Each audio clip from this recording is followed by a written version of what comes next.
Tonight I have an interview with music producer, video director, studio engineer, and entrepreneur Cracka Lack. Welcome to the TakeOver, Cracka Lack. What's up, Vanity? Thank you for having me. You're very welcome. My first question for you is, what inspired you to become a producer? I feel like getting started, it was more so for fun. I was 15 at a friend's house, and at that time, all I really cared about, I would say, is sports and girls and video games. And, you know, like I woke up at his house, and he's got a sock over a $10 computer mic, and he's recording a song. And I'm like, what are you doing? And he said, man, I just made this beat, and I'm rapping right now. And he's like, you should try it. It's fun. And so just, I guess, out of boredom and curiosity, I was like, okay, you know. And so that's how I actually started. And then, like, after we did it, the whole, like, learning curve going from a $10 computer mic where you have to, like, one take record a whole song to, like, where I'm at today, and multiple tracks and nice equipment, and, you know, giving people actually, like, radio quality songs. You know, every step of the way was so fun and interesting, learning, like, oh my God, I just learned how to do more than one track. So now if you mess up at the end of the song, you don't have to redo the whole song. Like, you can just do it in pieces, and the whole learning curve was fun. Interesting. Very, very interesting. My next question for you, what was it like to get the opportunity to produce Charlie Boy's second biggest single, single, Look Like Money, Smell Like Dollars? It was cool. How it happened was his manager at the time basically scouted for beats for him. So I've always had CrackaLackBeats.com. And some way, somehow, his manager happened to stumble across my website, was going through my beats, and actually bought a beat. And then I always, whenever I send people a beat, say right now someone buys a beat, and I say, hey, thank you for your purchase, here's the beat, you know, please keep in contact, let's continue the business, and send me the song when you got it done. So, you know, I obviously want to hear it. And when his manager sent me the song, at the time, I didn't even know who Charlie Boy was, or wasn't familiar with him at all. So they sent me the song, and I'm like, wow, this guy's actually good. And that's literally what I told him. I said, wow, he's actually good. And the guy, he's laughing like, wow, you know, you're not familiar with Charlie Boy, are you? And I said, no, not at all. So he starts sending me links to, like, you know, his music video with 1 million views, some of his other stuff, him and, like, Slim Thug, Paul Wall, all them big Texas people, like, are very, they have a lot of unity. And so he's got stuff with all of them. And I'm like, wow, Charlie Boy, that's what's up. And then they used to send me T-shirts and all of his mixtapes in the mail just to support. And my best friend, he played D1 football, so he would travel around the nation, and he'd call me from Alabama and be like, bro, all I want you to say is Cracka Lack on the track. I'm with these people down here, and they don't believe that you made the beat for the song on the radio. So, you know, he would call me from different states, like, hey, I'm in Atlanta now. They're playing the song down here. Check it out. Right. So it was cool. That's the only, like, single that I've ever produced. Well, that's what's up. That was on the radio and get stuff that like opportunity. So, salute. Yeah. Salute. Thank you. You're very welcome. My next question for you, did you think when you were growing up that you would be successful as you are now? Growing up, I wanted to be in the NBA or the NFL, and, like, I'm so far from that. And The Rock, I look up to him a lot. In one of his videos, he was saying that, what did he say? He said something about sometimes how life works out.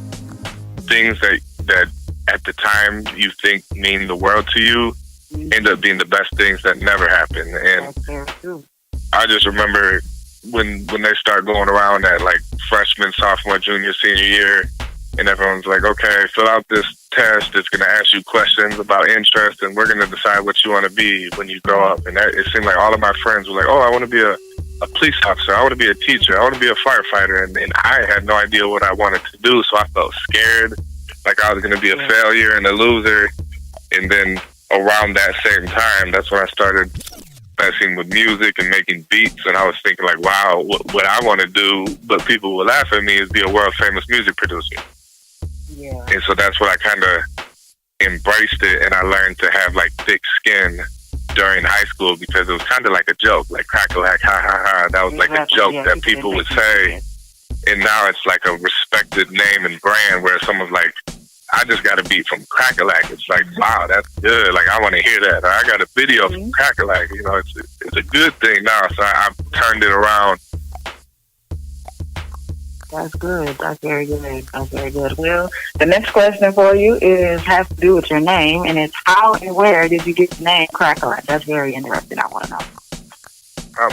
The same story, how it started. I'm at my friend's house, 15 years old, and he was mixed, and he's recording a song, and he's like, you should try it. And I'm like, man, I'm white. I'm not going to rap or make beats, blah, blah, blah. I'm not Eminem.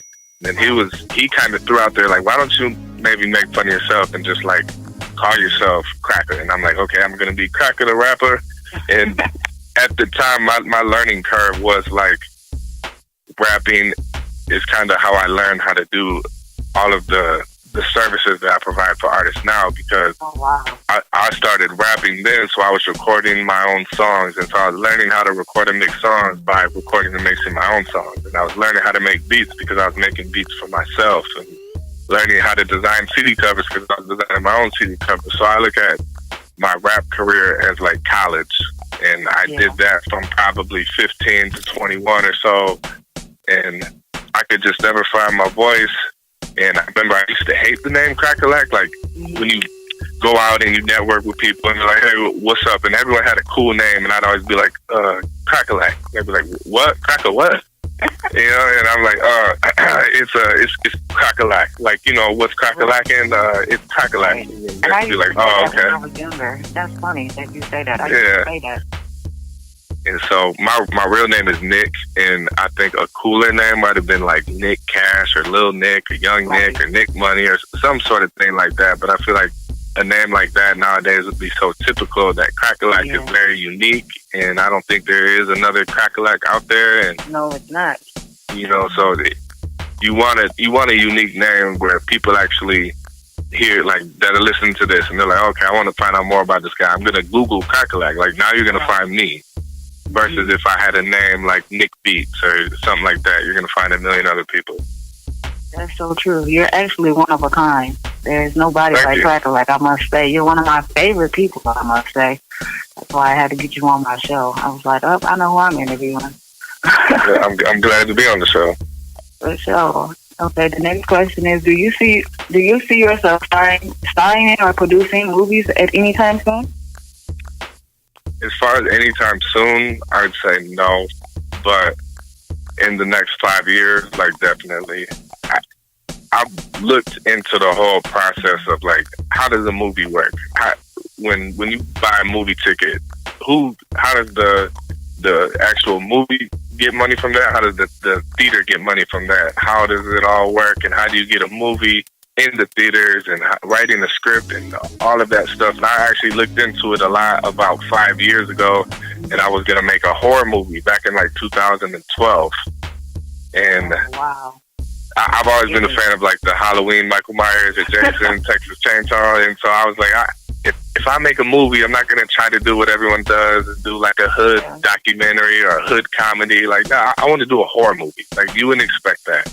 So I still have like the idea. It's a good idea. The people I've told the like script to, I could, like, they're paying attention the whole time I'm telling how it's going to go and where the twist is and how it's going to end. And they're all like, wow, that's good. Like, yeah, you should do that. But I know how much time it would take to do it. And take a lot of time. Right now I'm trying to continue to like keep building the momentum that I have been building.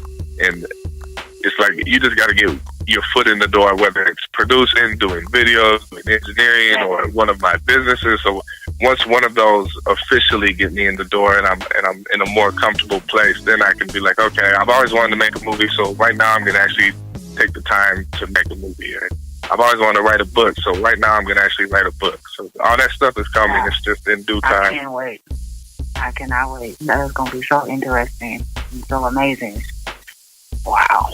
Y'all be on the lookout for Cracka Lack. He's coming for y'all. He's coming. I got another question for you. This is actually related to Royal Legacy clothing. This is something that I want to ask. Do you plan on coming out with more colors like pink for women? I'm asking because I am a pink fan and I like pink. Yes, definitely. We try to. So we're not like super big dogs yet, where we're actually custom hand making our stuff and making it more narrow or longer. So right now we're kind of limited to the actual blank clothes that we can get. Yeah. So the problem with that is you don't have a whole lot of options to choose from, or and keeping everything cost efficient. Because we don't want to. We can get some really nice stuff, but we have to sell it for T-shirts for $50-$60, and we're not to that yet. So keeping the cost down to make it affordable and maintaining the quality is where we're at right now. And we've been consistent. It's been about 4 years. 2013 is when we started, and it was summertime. And then we've came out with summer, fall, winter, spring every year since then. You guys have grown over the years, I see. And that's thank you. You're very welcome. My next question for you, are there any other producers in the industry you want to work with? Definitely. Pretty much every producer in the industry I would love to work with. The cool thing about collabing with other producers is it's almost like a learning experience. So like when you first sit down, you may not even make beats for an hour. And it may just be, hey, so what do you use? I use this. What about you? I use this. Have you ever used this? No. And so then you start like, well, here, I'll give you these sounds. What sounds do you have that I don't have? Well, check these sounds out. And then before you know it, you each just hooked each other up with a bunch of new sounds. And then just even like techniques, like how come you do your hi-hats like that? It's easier to do it like this. It's like, oh, okay, I've never done that. So I love collaborating with other producers as long as everyone brings something to the table. That's important. You got to bring something to the table. When I was writing this question out, I was thinking about Timberland. I said him and Timberland would be dope. That would be that would be like a Timberland, a Dr. J, or a Scott Storch would be a dream come true for me. Yeah, that would be hard, actually. I'm looking forward to that. I got faith in you and I believe in you, so I know that that's going to come. Just keep grinding and doing your thing, and all your dreams that you want to fulfill will come true. And you are very, very welcome. My next question for you, who in your life influences you and pushes you to become a better producer?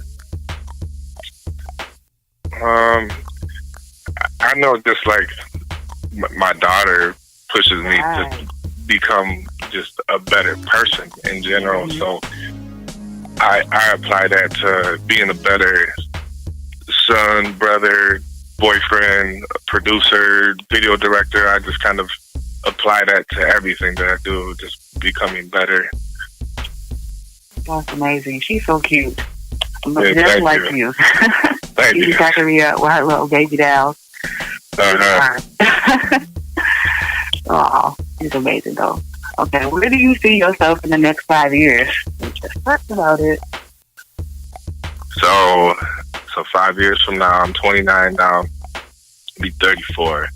I definitely will have a book out.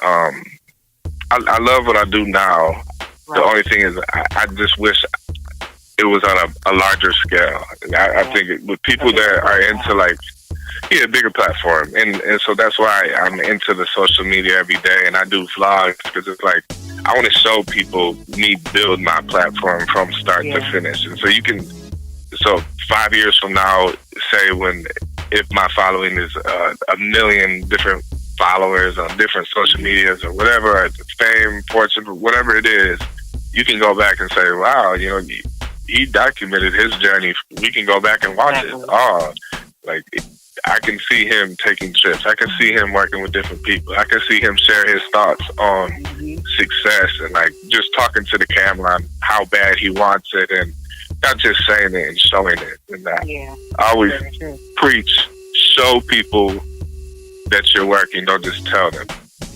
And so that's why instead of saying, hey, I'm going to go shoot a bunch of videos and blah, blah, blah, it's like, hey, here's a picture of a video I just shot.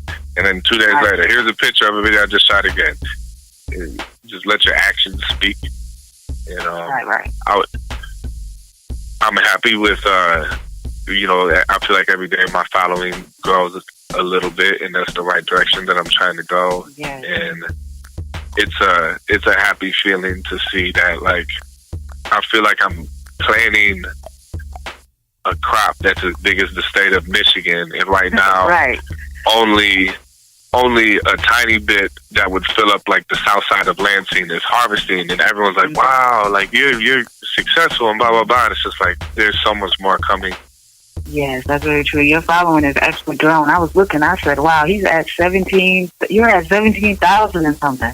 You're almost at 20K." And the Royal Legacy Clothing is at 3.3K. And wow, yeah, you're growing. You're not even going to be talking it's about all the umbrella. Oh yeah, and I love YouTube, because one thing is, like, YouTube is so much harder than any. Like, if people want to get popular on Facebook or Instagram or Twitter or like YouTube, I personally feel, I've tried all of them and I do all of them. YouTube is so hard to. I can upload, say, a vlog directly to Facebook, and people can just click on it and watch it. But you have to have a lot more of an influence to get them to actually click on the link and like leave Facebook. And now they're waiting for YouTube to load, and now they're on a whole nother website watching your video. Or even if you just post a status like, "Hey, I just uploaded a new video on my YouTube," and people have to like close the app, go to YouTube, search your channel, and then I like the difficulty with YouTube, and I'm literally obsessed with YouTube myself. Yeah. Get into it more, but yeah, I like YouTube too. They seem like they're genuine people over there. They check out your stuff, and you know, they follow you, they subscribe to you, and you know, that's what it's all about. They comment if they like, and if they don't, they'll tell you what they don't like, and that's good, and that gives you room to improve. Yeah, it's all like a big umbrella. So whatever one, say if YouTube gets really, really big, my Facebook will grow with it. World Legacy will grow with it. Anything that I do, I want to help as many people as I can. So even like doing an interview like this, if I knew, man, anything I put out there can get, you know, hundreds of people involved with, so I could easily say, "Oh yes, Vanity, let's definitely do another interview, and I'm going to bring, you know, new listeners and new fans to check you out from doing that," and just from being, I guess, that more networking and being that more known to help people out. And even like with Lansing, there's a lot of talented artists, but they don't have a following. I know. So I could easily just hook someone up in Lansing and say, "Hey, I'm going to hook you up. I'm going to sell you a beat for this, blah, blah, blah. I'm going to help you get it out there." And if my following was big enough, I could actually do that for that person. Yeah. That's very true. That's very, very true. But my last question for you is, what words of advice can you give to upcoming producers and anyone out there trying to live out their dream? For producers, I would say practice and just keep making beats. I've dealt with a lot of different producers, and some producers are so talented, but they just lack they question themselves too much. And like when I sit down to make a beat, like I make it from start to finish. And then at the end of the day, at least it's the finished beat, I can put it online, someone will buy it. And but different producers, they may sit there and spend a month just going back to that same beat, open it up and be like, "Why don't I like it? What can I change?" And it's just like, you got to master the quality and quantity factor and put out as much quality and make speed a big factor in your workflow, and just flood the market with quantity. That's very true. But still keep your quality. One person might not like it, somebody else might. That's how it usually goes. Yes, sometimes when I upload beats and I put a high price on it, like, "Oh, everyone's going to love this beat," and not one person will even lease it. And then I put up a beat and it's just like, "Oh man, I wasn't even going to finish this beat because I didn't like it." And then boom, someone buys it the first day, and they end up making a really good song to it. And now I actually like the beat because of the song they made to it. Right. That stuff happens all the time too. Good thing about it. That's good about it. I like your beat. I don't know. I don't think I could do it. I don't think I could get into that, but You definitely, you are fit for it, and you do a good job. You posted them on Instagram. You driving me crazy. Like, look at him. Yeah, fire beats. My favorite thing to do is make beats. I guess to get back to the question on what I would like to be doing 5 years from now would be a lot more hands-on with select artists instead of like right now. Pretty much anyone that hits me up with, I work with. Right. But anyone that's listening to this, if you want to work with me, it's as simple as just inboxing me or emailing me or DMing me, and boom, now we're working. And I would like to get to the point where, say something like Metro Boomin or Mike Will Made It, like they literally only work with select people on specific things. Or instead of me just selling beats to random people all over the world, I would rather sit down with one rapper and hands-on help produce like a whole mixtape for them, or do stuff like that where I'm just hands-on and I guess a lot more picky and choosy. Yeah, hands-on is more fun, though. It's more fun than not being able to see the material you're working with. Because I know I'm a visual learner, and if it's not in front of me, I'm like, okay, well, what am I working with? This is boring. That's the main reason why my videos have been so busy, because it's the whole seeing it through. And a hot song, the next step is literally the video for it. So if I can provide that, now it's like, hey, not only did I make the beat, then I recorded and mixed the song, now we can actually go shoot a music video. Then that's also really fun to me. Making beats and shooting videos, I'm very passionate about, and it's fun. You gotta, that's another thing, you gotta be passionate about what you do, because if you don't, nobody else will believe in you. They'll take you as a joke. And you do it well. You do it very, very, very well. So I gotta salute you, and I want to thank you for coming on my show to let me interview you again. Thank you for having me. Shout out to Vanity. You listening to the TakeOver? It's the TakeOver with Vanity, the boss lady on John Do Radio.